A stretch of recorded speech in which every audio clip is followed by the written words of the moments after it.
We are on 2,065 days since Richard was forcibly removed from his barracks room there on Fort Bliss, taken down to the basement room where they took his life, and then they stole his body off of Fort Bliss and they trafficked it to Juarez.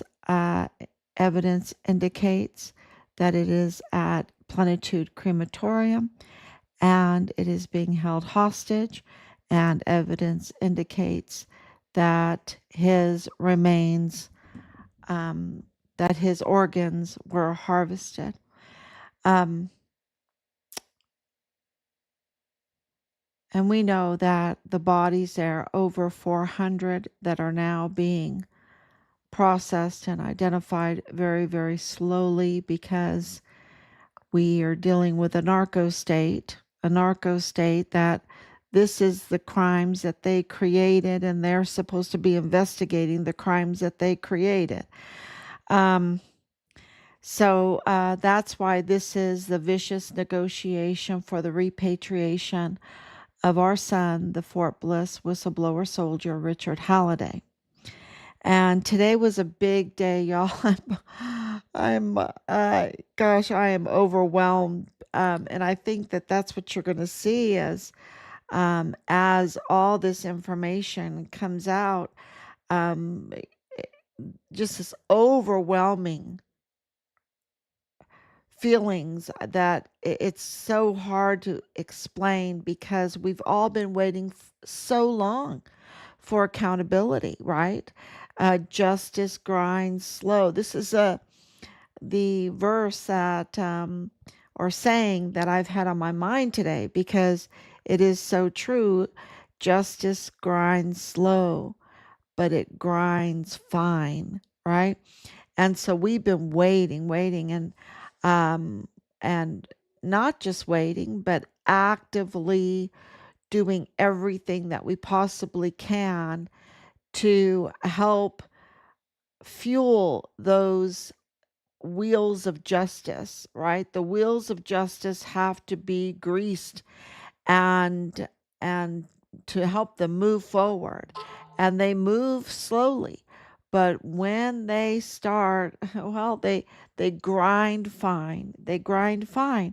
And with that comes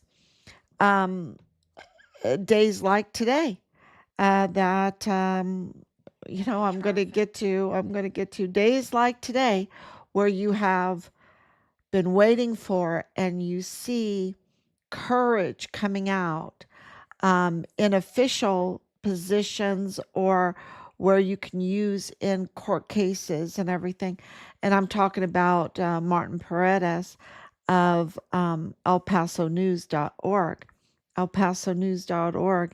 And I hope I get that right, because it is 2 o'clock in the morning and I want to make sure I get everything right.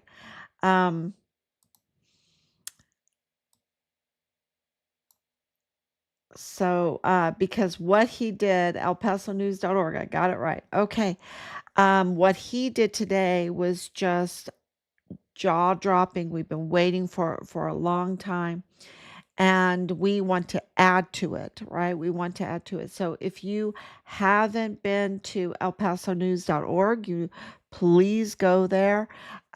Look at his new article on Alejandra de la Vega Foster, right?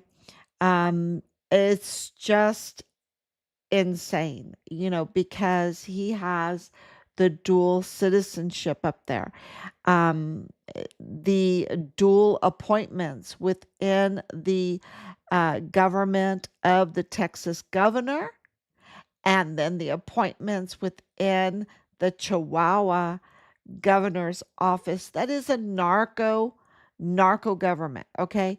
So anytime anyone is appointed within the Mexican government, especially in the Chihuahua state government, you know that they are involved in the trafficking, that they are somehow play some part in the trafficking.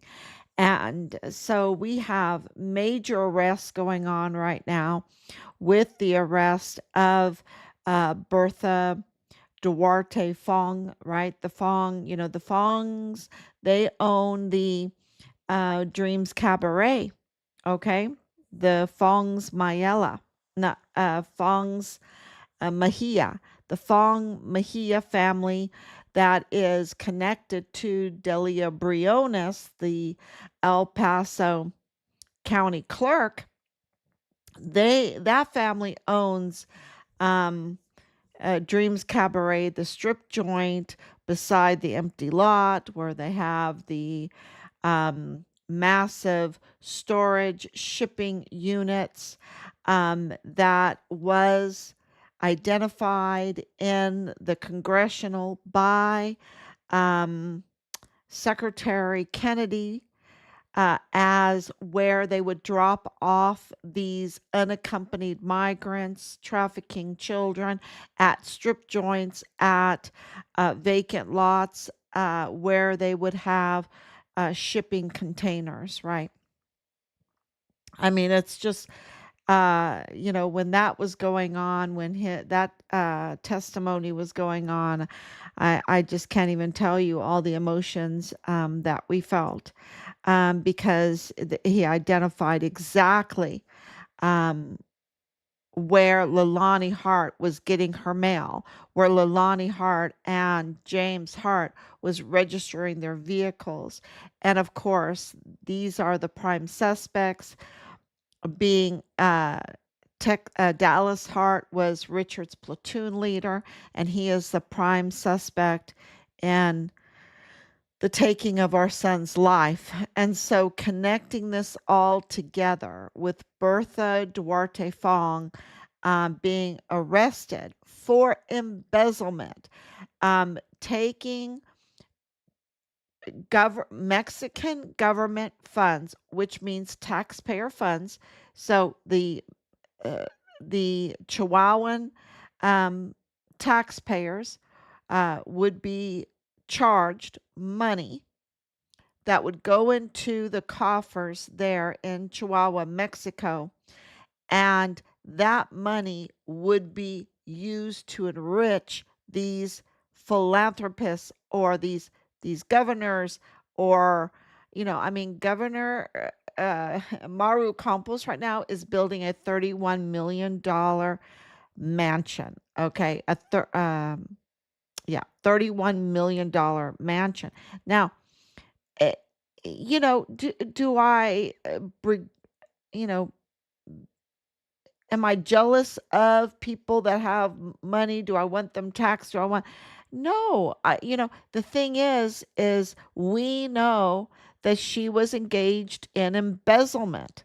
So if she's taking money that was for roads, that was for parks, that was for uh, uh, valid policing, right?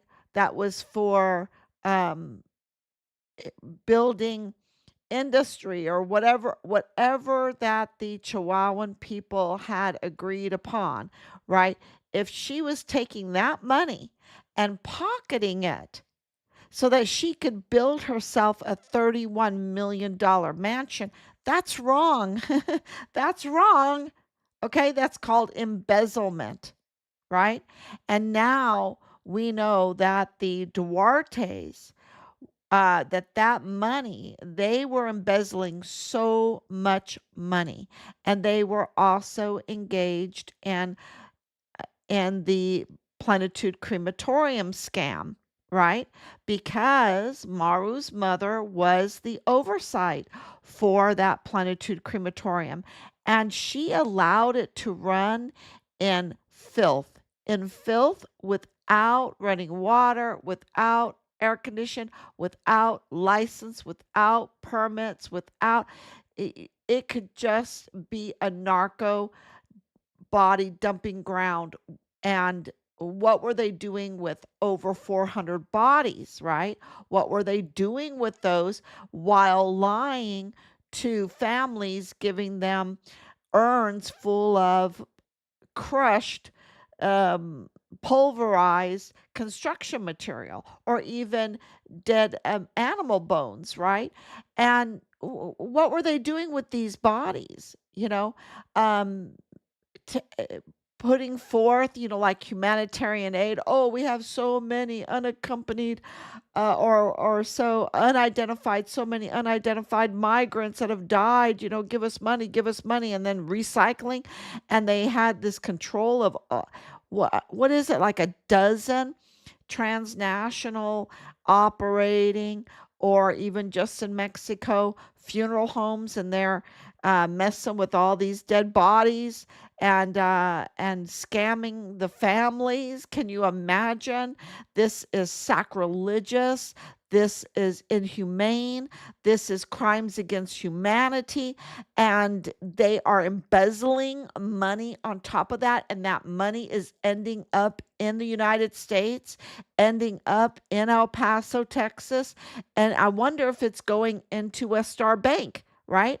I wonder if it's going into West Star Bank, and also to Florida. What's in Florida? Who's in Florida? What's going on in Florida? Because that's where this money was going. And the money is said to be in the billions, y'all. In the billions. They were scamming from the taxpayers. Of course, fuel theft, of course, trafficking, of course, gosh, all kinds of fraud in the name of philanthropy, in the name of charity. And, we're so wonderful. You should love us. And we're going to buy a sports team. And we're going to give you circuses while we absolutely rob everyone blind, right? And you're supposed to love us on top of that and give us all these awards. We need awards and appointments, and then here comes Alejandra de la Vega, right? With years of up to no good. I'm going to tell you right now, in the name of charity. She comes from a family that is up to no good in the name of charity.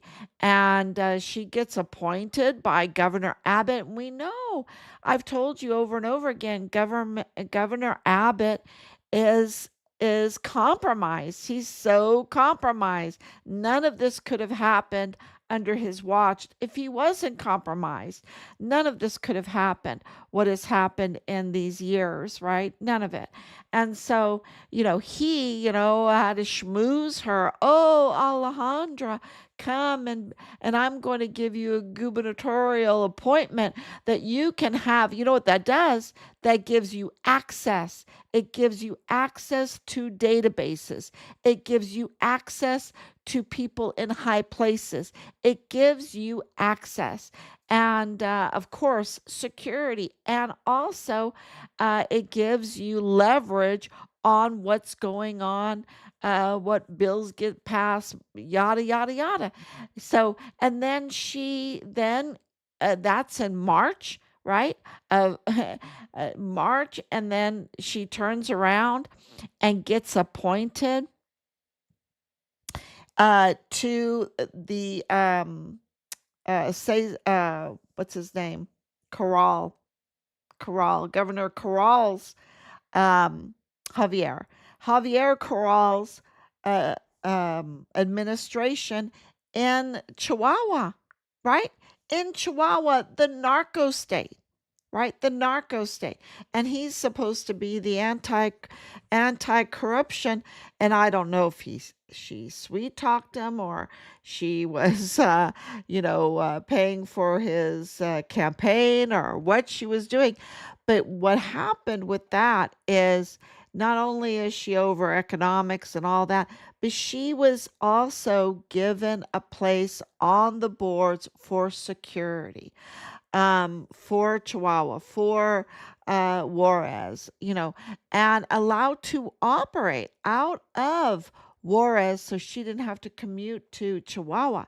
She was giving preferential treatment, and also was allowed to not disclose her financials. Um, so she was given a lot of preferential treatment, and she was given access access to all the security, all of the law enforcement, security, the police, the fiscal, all of that, all those databases which tell you what investigations are going on, who are the whistleblowers, who are the witnesses, who are the judges, who are the lawyers.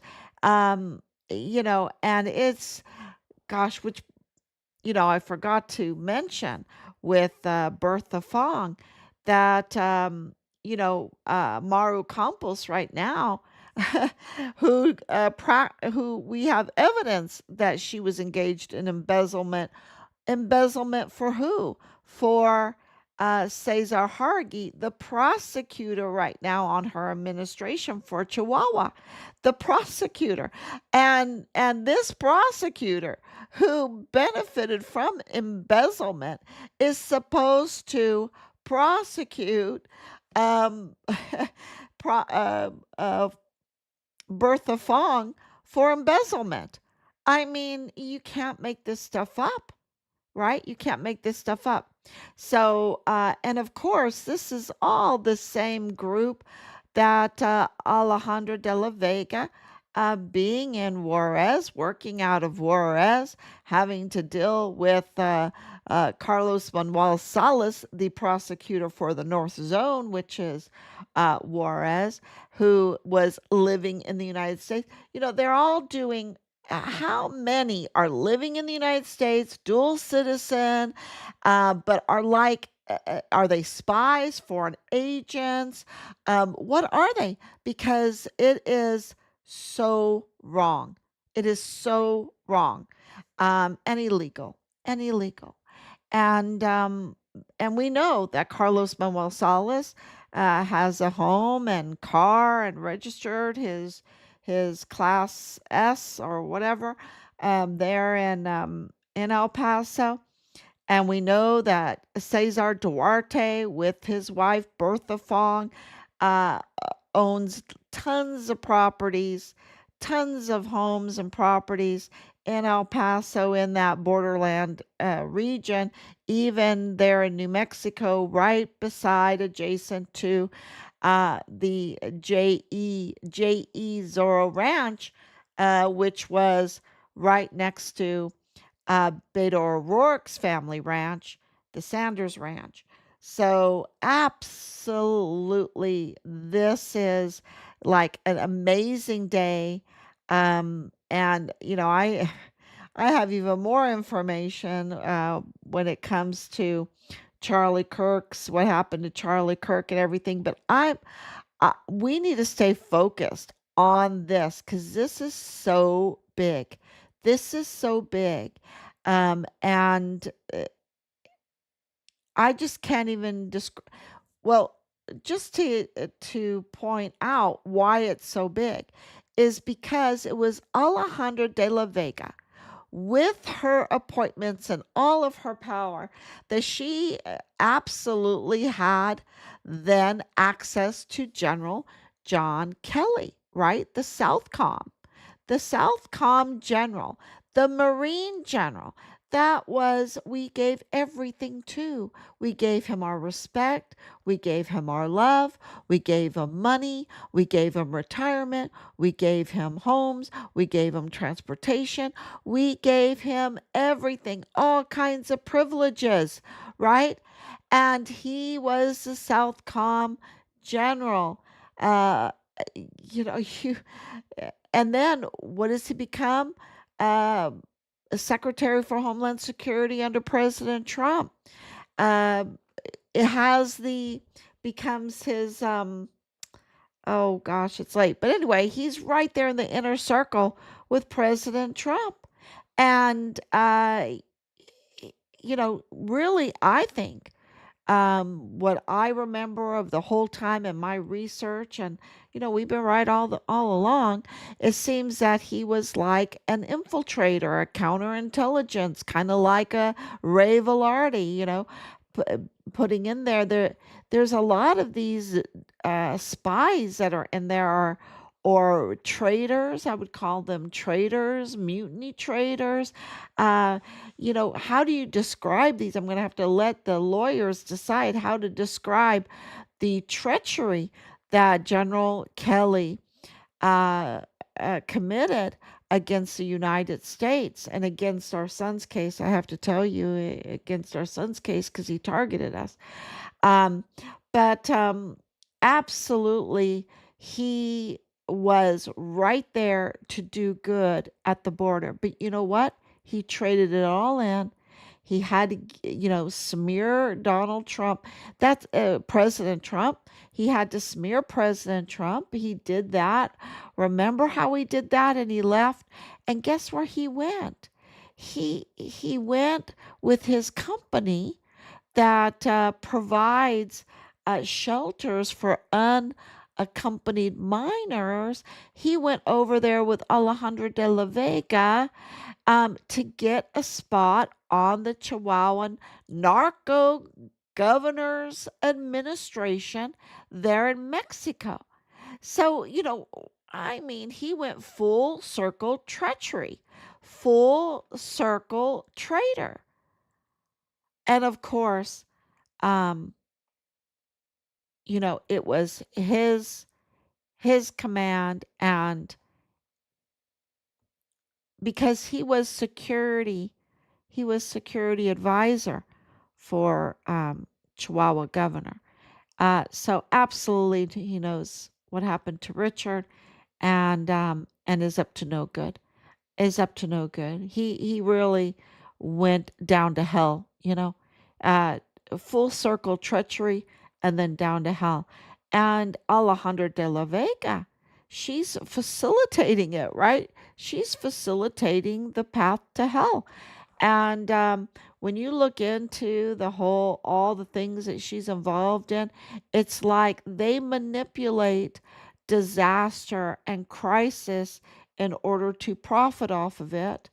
And, it's just the most disgusting business plan ever.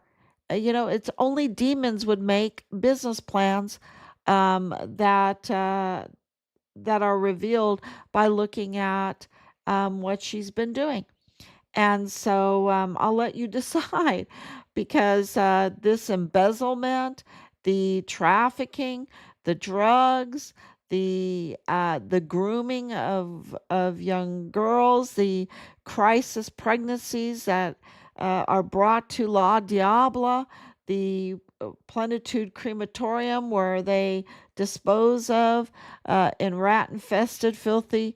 Not that anything, it's a narco disposal ground for bodies, and they want to profit off of that too.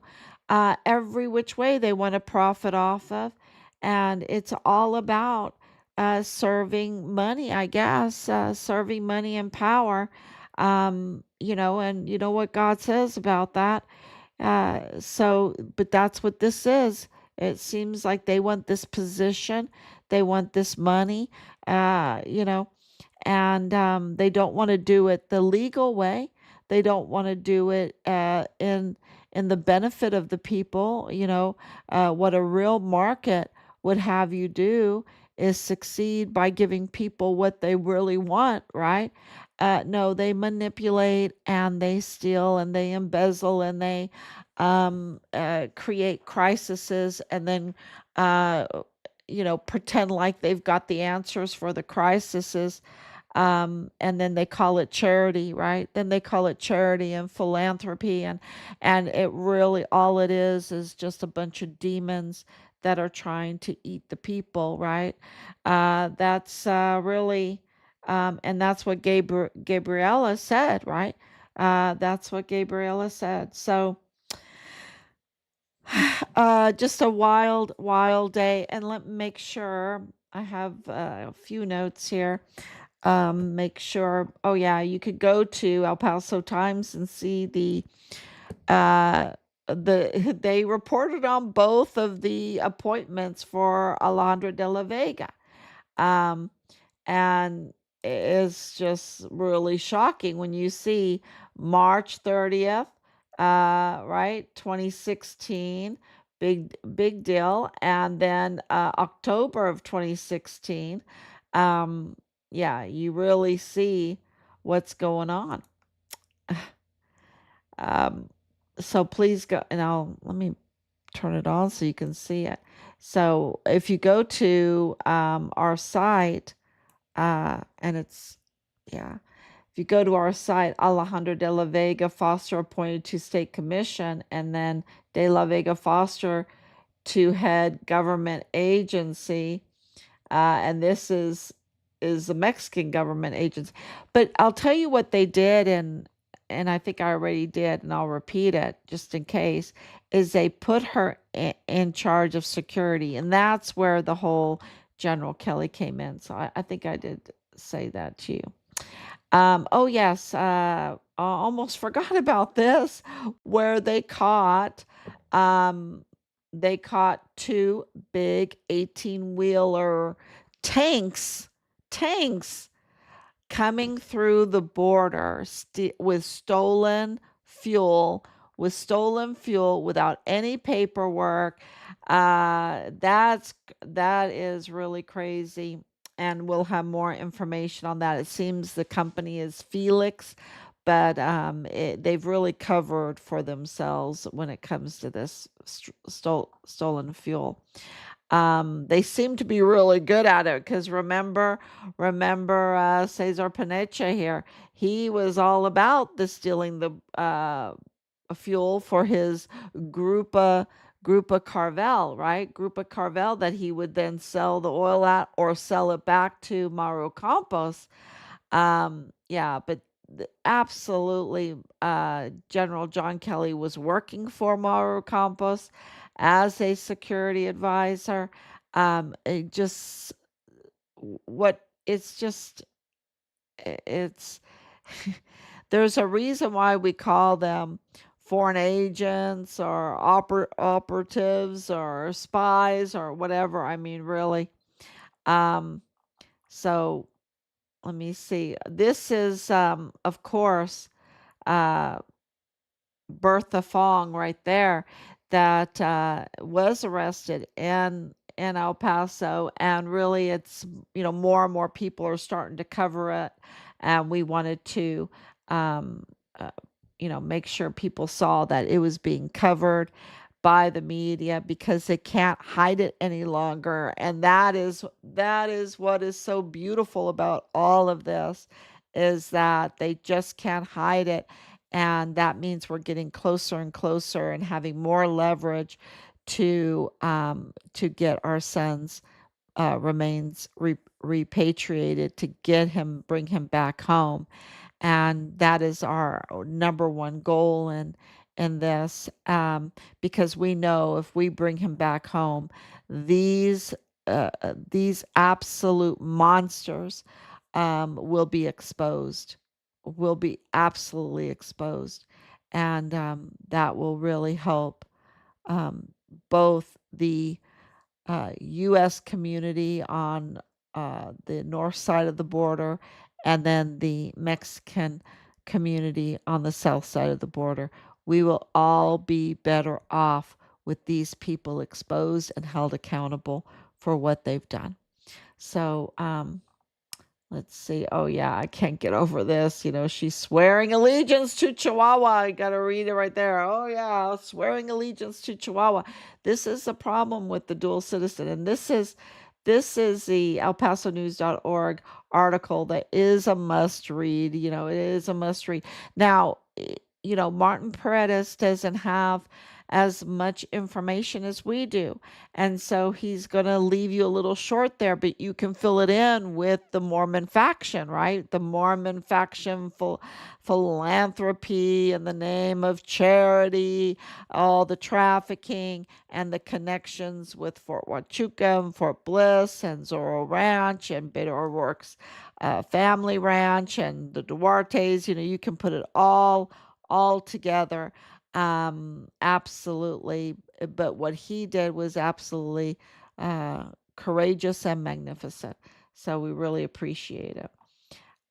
Yes, we put out the map where you can see this the largest restricted airspace in the world is right there. And I think that is amazing, right? It's amazing. There is New Mexico.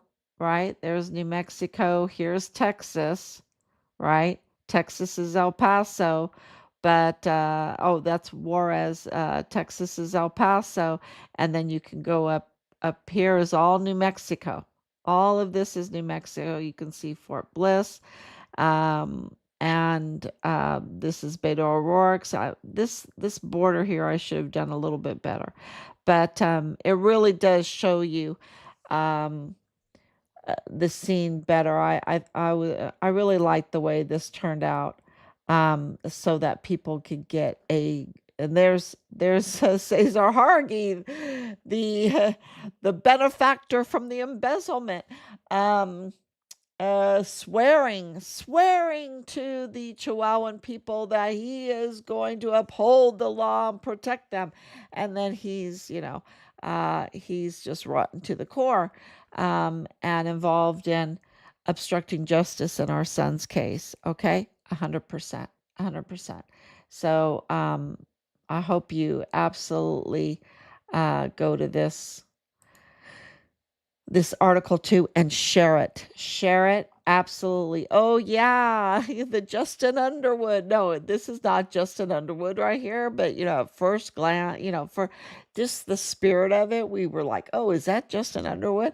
Um, and it's not, but, Justin Underwood is really, really a creep. He is such a creep up to no good.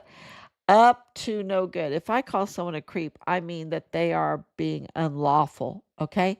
That they have broken the law and they think they can get away with it. And then they pose and as like they're patriotic, kind of like Cesar Hargi just did.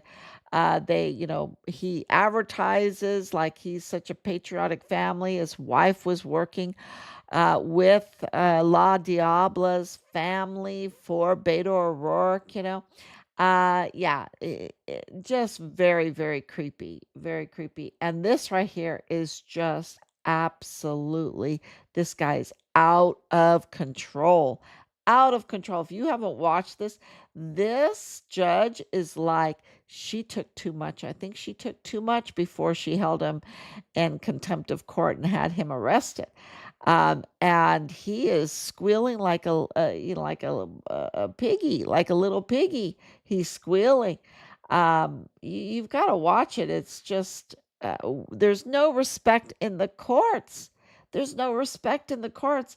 And so this judge, I know she's not a magistrate judge in the El Paso criminal law magistrate court, or otherwise I would be calling her a criminal too, right? Because none of the judges in the El Paso criminal law magistrate court are legit, right?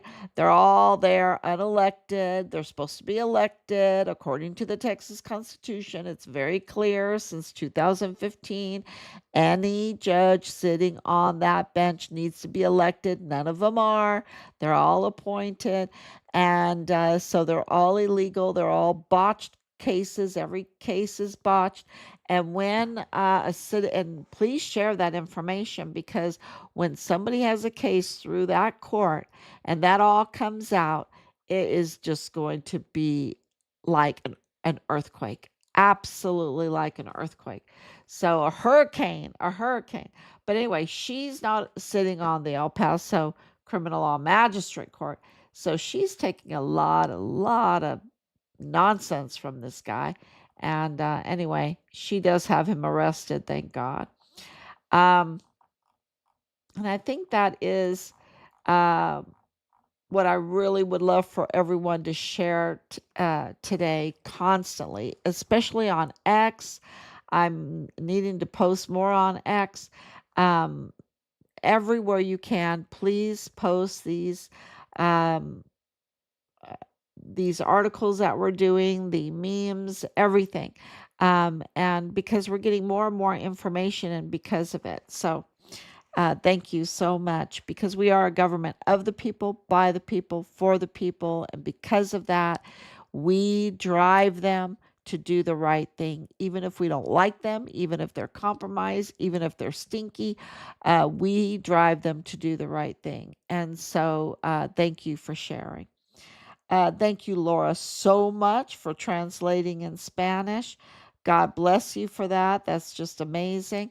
And I know it's really, really late. It just can't be helped because it was such an awesome, unbelievable day. Can you believe it that Alejandra de la Vega, the billionaire, was exposed today? Was totally exposed today? I mean, wow.